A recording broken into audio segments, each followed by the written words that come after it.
तर केंद्रीय मंत्री नारायण राणेंविरोधात आता काँग्रेसचं राज्यभर आंदोलन सध्या सुरू आहे। तर हिंदू धर्मासाठी शंकराचार्यांचं योगदान काय असं वक्तव्य राणेंकडून केलं गेलं होतं आणि शंकराचार्यांबाबतच्या राणेंच्या वक्तव्याविरोधात आता काँग्रेस आक्रमक झाल्याचं पाहायला मिळतंय। तर आज राज्यभर त्यांच्या विरोधात हे आंदोलन करण्यात येईल। तर महत्त्वाची बातमी आपण सध्या पाहतोय आणि या संदर्भात माहिती देत आहेत आमचे प्रतिनिधी जितेंद्र शिंगाडे सध्या आपल्या सोबत आहेत। जितेंद्र, आपण पाहतोय की नारायण राणे विरोधात सध्या काँग्रेस आंदोलन करणार आहे, काय माहिती मिळते या संदर्भातली?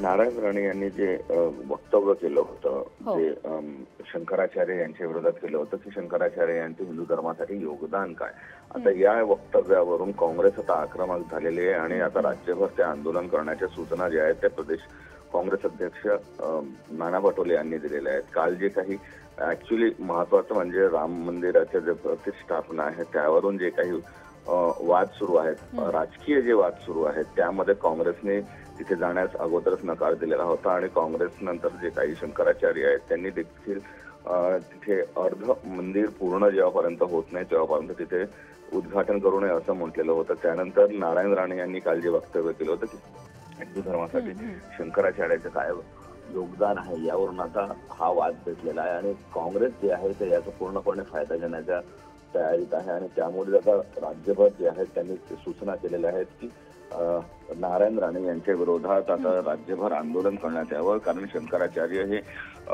धर्माचार्य आहेत, त्यांनी हिंदू धर्माची पताका धरून ठेवलेली आहे आणि त्यामुळे आता नारायण राणे यांच्या विरोधात काँग्रेस आक्रमक झाल्याचं आपल्याला दिसून येत आहे। गौरी, नक्कीच जितेंद्र, धन्यवाद दिलेल्या या माहितीसाठी।